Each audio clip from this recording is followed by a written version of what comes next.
我现在在世界上最大的埃及文物出境展——上海博物馆古埃及展。今天带大家看看这些文物到底是什么档次。门口这里是没人扑他的，是拉美西斯2世的第13个儿子，前面12个被老爸熬死了，所以他当上法老了。他穿着短裙，头上戴的那枚头巾和假胡子是象征王权。仔细看一下两腿之间这个细节，是牛尾巴，代表法老拥有神力。古埃及人物只要出现这个，可以证明是法老。我们进去看看里面还有什么宝贝。太热门了，作为埃及人非常骄傲。这个就是阿肯拿顿的半身像，他并是放在埃及博物馆1楼。他是图坦卡蒙的父亲，他改变了埃及人的信仰，也创造了非常特殊的艺术风格。这件法老雕像和古埃及所有的法老雕像都不同，拉长的眼睛，丰满的嘴唇，细长的脸型。仔细看一下它的秘密，是女性的形状，因为他自称是整个国家的父亲和母亲。这里还有他和他的家人的浮雕，我们去看看。阿肯拿顿和他老婆奈芙提提各拿2个酒杯向阿童孙敬酒，后面的女儿拿着一个叉铃。阿童孙也做了回应，光线末端拿着象征健康生命的安卡符号放到他们前面。仔细看阿肯拿顿性感的屁股，也有一个牛尾巴。这2件文物在埃及博物馆非常重要，非常有代表性。我们去看看阿肯拿顿的老妈太伊。这个就是太伊王后的雕像，她是阿肯拿顿的妈妈。这就是典型的王后雕像，头戴假发，假发上有代表上下埃及的一只秃鹫女神和2只眼镜蛇，手里拿着王后的专属的花束权杖。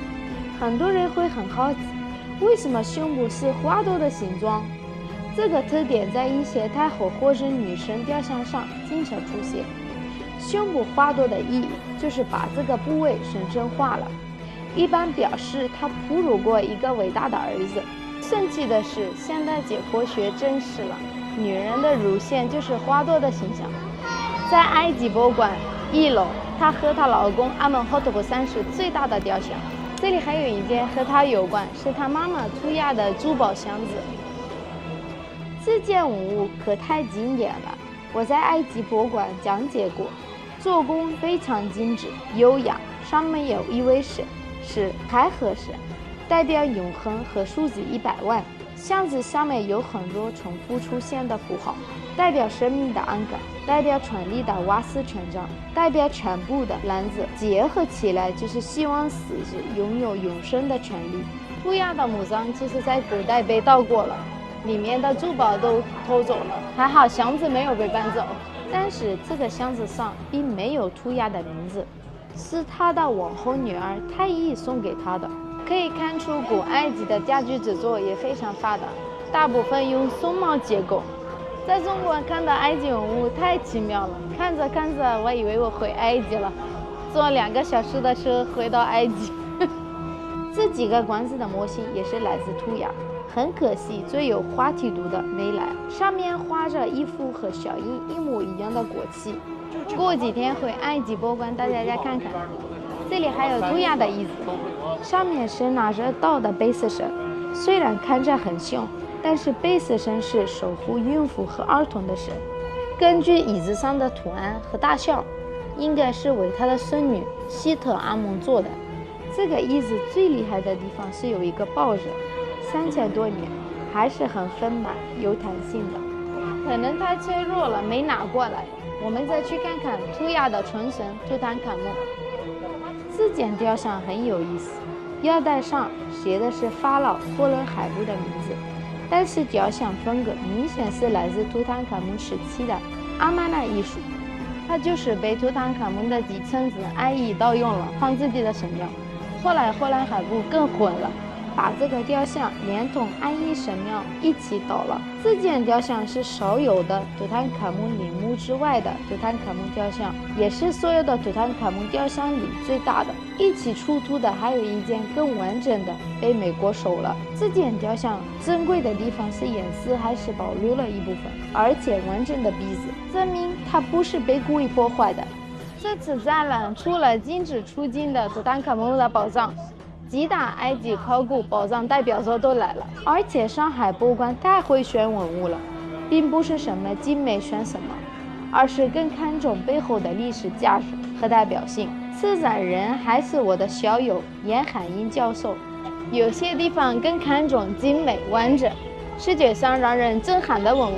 其实这些并不等于是文物的价值。我们继续看看，这个就是奈芙提提的雕像，她是阿肯拿顿的老婆。你看她，我之前说埃及雕像没有拼接，其实这个就是拼接的一部分。这件雕像其实并不比德国偷走的那件差，仔细看，工匠对面部的阴影、肌肉的线条处理得更写实。眉毛和眼睛上面的坑，证明这里本来镶嵌了半宝石。宝友们，来看看这件陶器，来自前王朝时期的。这个陶罐是很有代表性的一件，上面描绘了典型的尼罗河谷的痕迹。只要看看这艘船，一共有96个桨，船上面还有2个舱，一个旗帜，描写的应该是一次祭祀活动。这里还有一件未解之谜，就是这个石头罐子来自公元前3000年左右，当时还没有青铜器，那古埃及人是如何制作的呢？要知道，这种是花岗岩，是非常硬的。这几个款式有喜欢吗？可以找我定制哦。很多人好奇，来了这么多重要文物，为什么一具木乃伊都没来？这是埃及人对祖先的尊重，不可能把自己的先人运到国外展览。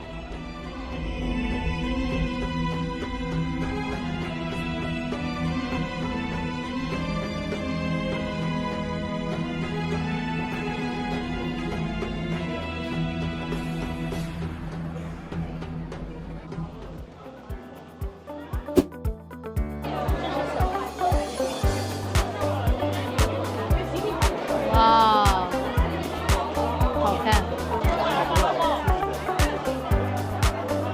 非常精致，还便宜29块钱。安努比斯要是知道自己被当首饰架子，要气死了。